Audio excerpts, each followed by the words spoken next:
So if you want your words to connect, remember the soul. I'll just say that again. If you want your words to connect, remember the soul. And not going to be able to do that, as I'll just be slightly embarrassed. There are 4 movements of language. First is a circle, and then there's a movement up, a movement down, and a movement across. And this is my hypothesis that I'm giving to you. The first movement is feelings first. So if you want to make a connection with your language, then you need to make some kind of connection with your feelings. So it's feelings first. And then there are 3 language patterns for the 3 brain systems. Left brain, right brain, midbrain. So there are 3 language patterns that address each of those brain systems. Choose something you like to do. This is the easiest entry point. Choose something you like to do and ask yourself, what does that do for you? It will move your nervous system in a certain direction. Then tell me more about it. Go back in history into your personal backstory, your purpose, or your predicament will become clear to you from your personal history.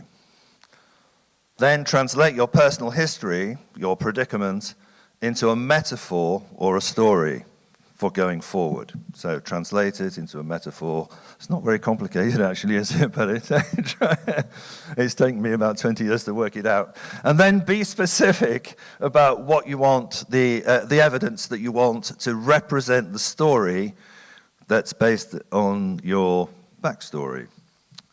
Okay. An example, put it all together first. So 4 movements, feeling, and then the 3 language patterns that correspond to the 3 brain systems, left brain, midbrain, right brain. An example, Martin Luther King, he liked voting rights, and if he answered the question, and what did that do for me, it took him in the direction of, I have a dream. The backstory, tell me more, slavery and segregation. This was the environment that he grew up in.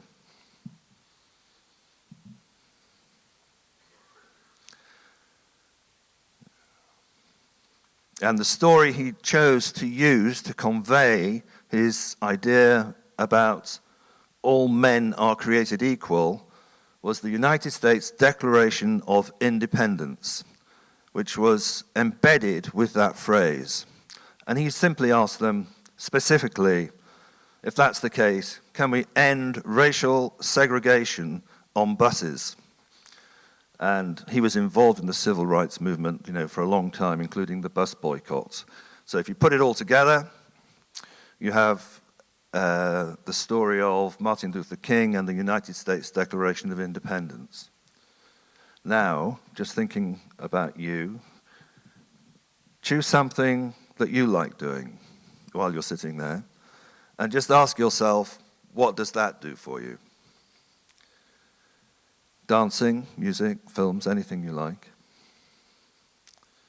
And then tell me more about it.